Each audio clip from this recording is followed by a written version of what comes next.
Hello and welcome to World Talks. I'm Anna Kalczyńska. The recent events prove that the escalation between Israel and Iran is turning into a larger war in the region, which could potentially impact the whole world. Higher energy prices, inflation, increased security threats from proxy or terrorist actions, and a complex geopolitical environment could strain economies, societies, and political stability. With Karol Wilczyński, Secretary from Jagiellonian Centre for Migration Studies, we'll take a look at the unintended outcomes for the CEE region. Good morning, sir, and welcome to the program. Good morning. So let us start with the oil prices, as I imagine they can immediately impact the war in Ukraine, benefiting the Russian war economy. So after the Israeli attack on Iran on June the 13th, the Brent crude jumped over 9%, reaching $76 per barrel, the largest intraday surge since 2022 Ukrainian invasion. How might the ongoing Israel-Iran conflict influence energy prices further, as well as inflation trends, specifically in the CEE region?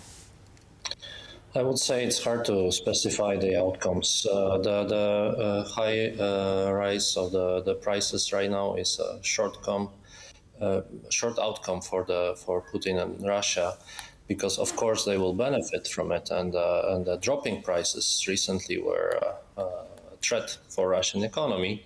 But I would say the next weeks might show one more time that the prices will drop down.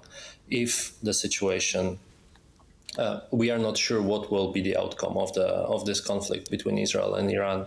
If the regime fails, because many commentators, media, and many analysts are saying that this is the aim of Netanyahu attack on Iran, and that this war was planned by him for last 20 years. I'm not sure about it. Still, if this will be the outcome, I mean the oil prices will then go down one more time.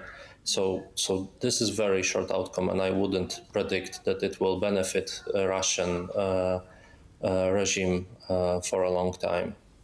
All right, that's the part of Russia. So Russia is trying to mediate.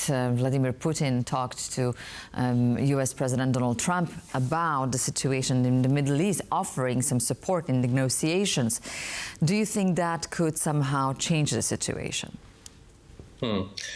Everything depends on the, I would say, Iranian possibility to make revenge attack. So if Iran still have the capacity to attack Israel, if Iran has the capacity to continue the war, that might be something which will, I don't know, which will benefit also Russia. But from what we see right now is that Israel is completely winning this it's hard to say, like, it's war, but it's not full-scale war right now. Yeah, we are still experiencing some sort of limited attacks, both from Israel and from Iran. It's not full-scale war. We still not see the full-scale capacity of Iran, and we still not see full-scale capacity of Israel. And we need to wait and see how it will go. So I'm rather limiting my what I'm saying about this. Right, the assessment, of course. Well, you know, but the situation might potentially evolve. As we know, Prime Minister Donald Tusk wrote on X that we haven't been so close to global conflict since the World War II, and the confrontation moving towards a regular war may destabilize the whole world. So what are the main security risks for the region here, for the Central Eastern European countries, stemming from potential Iranian or proxy terrorist activities in Europe? Yeah, I would say, using Donald Trump's language, that the only card Iran has left is to limit the transport through the Hormuz Strait. Yeah, so to limit the transportation of oil, both from Iran and from Arab countries. And this will affect Eastern Europe and the European Union. immediately. Still, if Iran has a capacity to do it, if Iran's regime is not going to fall, I don't know. And we really need to see the upcoming days before we'll say if this will have a long-range effects, because both Russia and China are not interested in this conflict, because they are also, especially China, is dependent on transport of oil from this region. So nobody really wants this conflict to go on and to make problems with oil transportation. I would say what we really see also is that European Union and European countries' role in this conflict is very limited. Europeans' voice is not heard. So we can see that some countries are supporting Israel, some countries are rather not that much supporting Netanyahu's regime, and Netanyahu is using, of course, this situation to silence the situation in Gaza. So we do not have like it would be like 2 or 3 years ago. If we would have this confrontation happening 3 years ago, probably most of European countries would be very much supporting Israel. Right now, it's not the case. As you rightly pointed out, the fear of supply disruptions, particularly through Strait of Hormuz, sent energy markets just into panic mode. So how can this conflict trigger disruptions in global supply chains or trade routes critical to CEE economies? I would say that if Iran decides to limit the transportation, and it has capacity, and I would say this is the last card they have, because what we see, of course, today, Israel mourns the 10 people who died in attacks of Iran. There are tens of missing and wounded people. But still, it's very limited answer for what Israel did in Iran, killing most of scientists and major top military commanders. We can consider it a very limited answer, and probably it's everything what Iran can do. So the only way to limit Israel attacks and to try to pressure the markets it's the only card Iran have. And of course, transportation from through the Hormuz Strait, we then say about Saudi Arabia, we say about Qatar, we say about UAE, which are the major oil exporters in the world, which means it will affect definitely the world markets. We can remember what happened when the Houthis started to limit the sea transport through the Red Sea. And it will be more severe, especially for the oil trade. Well, Donald Tusk wrote about the joint efforts to stop the escalation. What role, you spoke about it earlier, that it's quite limited, but what else can NATO and the Central Eastern European countries do, and what role can they play in mitigating the risk of spillover violence or terrorism linked to this conflict?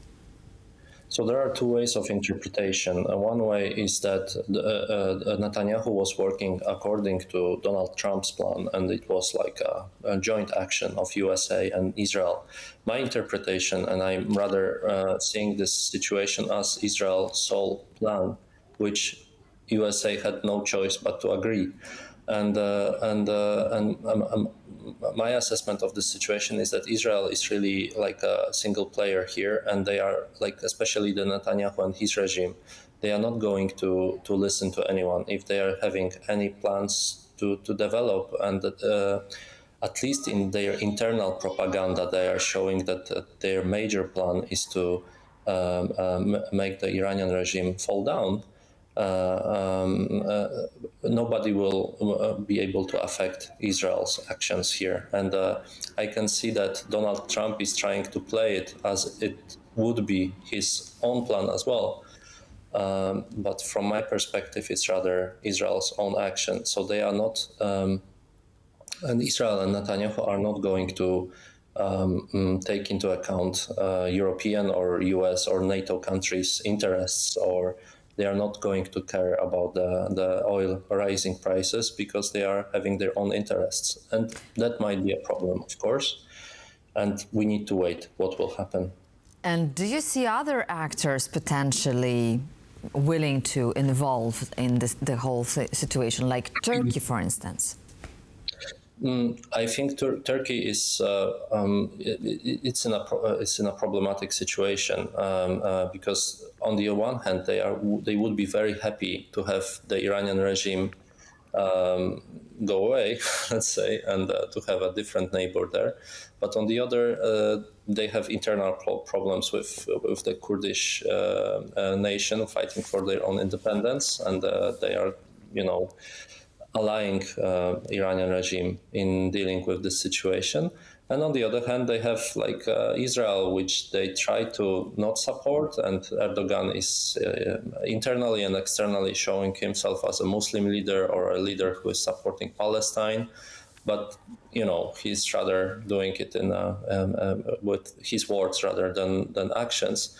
So I would say Turkey will limit themselves to some sort of diplomatic or mediator role. I would say the bigger role will be played by China and Pakistan. Already the Prime Minister of Pakistan has expressed a big support for Iranian regime, and we can remember that recently we had a conflict going on between India and Pakistan, and it can turn to more dangerous situation, and I would be rather looking that way than to Turkey or other neighbors of Iran.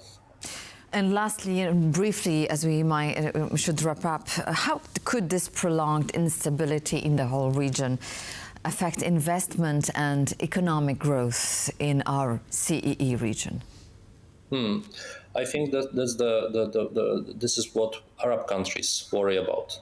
On the one hand, they are very much against the Iranian regime, and of course they are in a so-called proxy war, especially Saudi Arabia and Iran.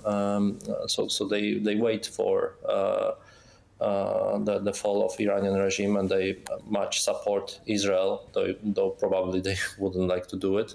Still, on the other hand, if something happens, and Iran is a huge country, if something bad happens in Iran, it can, of course, affect the situation in the region, in Arab countries. On the other hand, there are some good things going to happen, because we have Iraq, which was affected by Iran since the US invasion, and especially right now, they are under some sort of control of Iranian regime, which means that if Iranian regime has got problems, then maybe the markets in Iraq are threat, and we will be able to invest in Iraq as well. So there are good options and bad options, and I can say we will see. Thank you so much, Karol Wilczyński, Secretary, Jagiellonian Centre for Migration Studies. Thank you so much for joining us on this Sunday morning. Have a good day. Thank you so much. And thank you for joining us here on World Talks on TVP World. Please stay tuned for more news and continuous coverage.